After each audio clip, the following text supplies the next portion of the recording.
Tu hésites entre la méditation et la respiration pour calmer ton stress, ou peut-être que pour toi, c'est des trucs uniquement pour les gens qui ont le temps. Et toi, tu as peut-être que 5 minutes à t'accorder par jour. Tu ferais bien de regarder cette vidéo jusqu'au bout parce que je vais te dire quoi choisir selon ton profil et pourquoi ça va être beaucoup plus simple et accessible que ce que tu penses. Dans cette vidéo, je vais t'expliquer laquelle de ces méthodes est la plus efficace pour réduire son stress rapidement et durablement dans le temps. Du coup, à la fin de cette vidéo, tu sauras exactement quoi faire, surtout si tu n'as pas de temps pour réussir à diminuer rapidement ton stress. Pense à t'abonner pour ne pas rater les prochaines vidéos. On va parler sommeil, mobilité, équilibre digestif et stress. Et aujourd'hui, on commence par le stress. Moi, c'est Hugo, éthiopathe, passionné du corps humain et je suis là pour t'aider à reprendre le contrôle de ton corps sans perdre de temps dans des solutions un peu plus bizarres les unes que les autres. On veut juste du vrai, du concret. On croit souvent que la méditation, c'est la meilleure méthode pour réduire le stress. Mais beaucoup de personnes pensent aussi que c'est quelque chose de difficile à incorporer dans son emploi du temps. Et c'est plutôt vrai quand on tape sur YouTube méditation guidée, on en a pour 20-30 minutes, voire 1 heure.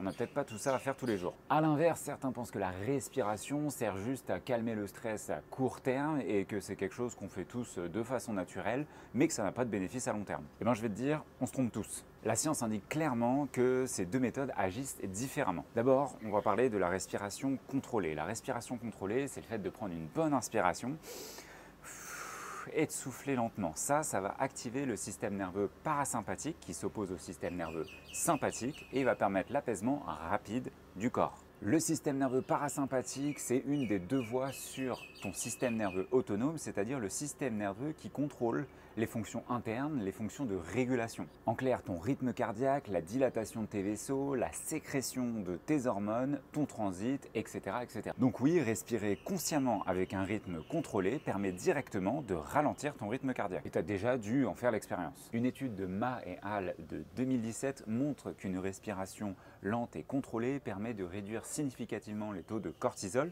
qui est l'hormone du stress, mais aussi d'améliorer la variabilité du rythme cardiaque qui permet d'avoir un impact significatif sur la régulation émotionnelle. La variabilité du rythme cardiaque, c'est cette capacité de ton cœur à s'adapter directement aux fluctuations de ton rythme corporel qui permet d'adapter la fréquence cardiaque la plus précise possible. Si tu as une mauvaise variabilité, elle a du mal à s'adapter. Si tu as une bonne variabilité, elle a plus de facilité à s'adapter. Et ça dépend de ton système nerveux autonome. Et du coup, tout ça, ce travail de respiration conscience, il est efficace sur le long terme, pas uniquement sur le court terme. Bien sûr, à court terme, ça a une efficacité directe, mais le fait de le faire régulièrement, ça permet d'augmenter la variabilité cardiaque et de diminuer le cortisol que tu vas avoir dans ton corps et d'éviter d'être tout le temps sujet à un coup de stress très fort. Et par rapport à ce coup de stress aigu, il y a une étude de Russo et al. De 2017 aussi qui montre qu'un travail de respiration de 5 minutes peut permettre de réduire significativement les symptômes d'un stress aigu. Donc oui, la respiration est hyper accessible, ne demande pas beaucoup de temps et a un effet significatif sur votre stress à court terme et à long terme. Elle permet donc d'augmenter votre résilience et votre capacité à retourner à l'équilibre plus rapidement. Bon, et la méditation alors ? Et pense à t'abonner pour ne pas rater la prochaine vidéo, on va parler directement d'exercice. Il a été prouvé que la méditation sur le long terme aide à modifier les réseaux neuronaux qui sont directement liés à la gestion émotionnelle et la gestion du stress. Tout ça en impliquant une structure du cerveau qui s'appelle l'amygdale qui, elle, est responsable de la réaction émotionnelle. En clair, la méditation va permettre de diminuer l'activité de l'amygdale qui, elle, est responsable de la réaction émotionnelle. En fait, l'amygdale, c'est une région de notre cerveau qui va permettre d'avoir des réactions émotionnelles adaptées selon ce qu'on reçoit comme information du milieu extérieur ou du milieu intérieur. La peur, la colère, la joie, etc.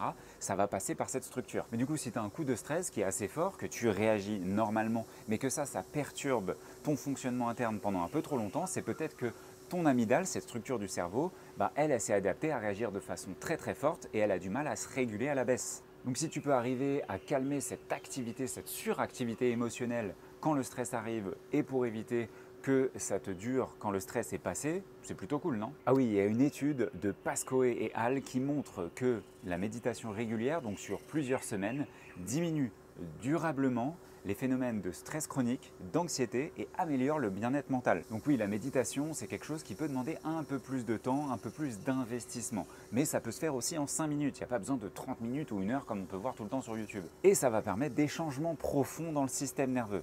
Et ça, on s'en rend pas compte à chaque méditation qu'on fait, c'est au bout d'un certain temps de pratique, c'est comme une habitude qui se met en place, mais non visible, directement dans le cerveau. Et donc c'est aussi un axe hyper important pour augmenter sa résilience au stress. En fait, il faut imaginer Claire, 38 ans, elle est cadre, elle a une réunion très importante et elle a un pic de stress avant cette réunion. Elle ne peut pas juste aller voir Roger, son collègue, et lui dire « Attends Roger, je vais me faire une petite méditation, 8 minutes tranquillement, dis-leur de patienter ».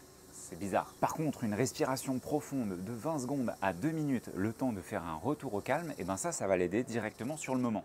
Et si Claire, elle prend conscience que de faire ça régulièrement, à la fois avant ses réunions, mais dans le temps, tous les jours, même quand elle n'a pas de réunion, et qu'elle arrive à placer une petite méditation de temps en temps, et bien ça se trouve, elle va arriver dans quelques semaines à sa réunion, pas de pic de stress. Et ça va lui faire une grande différence. La semaine prochaine, je vais te donner 3 exercices ultra efficaces, hyper simples, que tu peux mettre dans ton emploi du temps n'importe quand. Tu pourras le faire en voiture, tu pourras le faire à la maison, tu pourras le faire au bureau.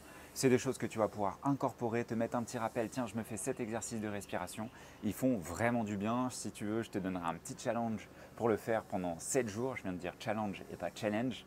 Mais tu pourras le faire pendant 7 jours et tu vas voir directement la différence. En attendant, tu as la newsletter, tu as le lien directement dans la description. N'hésite pas à t'inscrire, je te donne plein d'informations toutes les semaines pour aider à comprendre comment fonctionne ton corps et reprendre le contrôle de ta santé le plus rapidement possible sans se prendre la tête. Prenez soin de vous, ciao!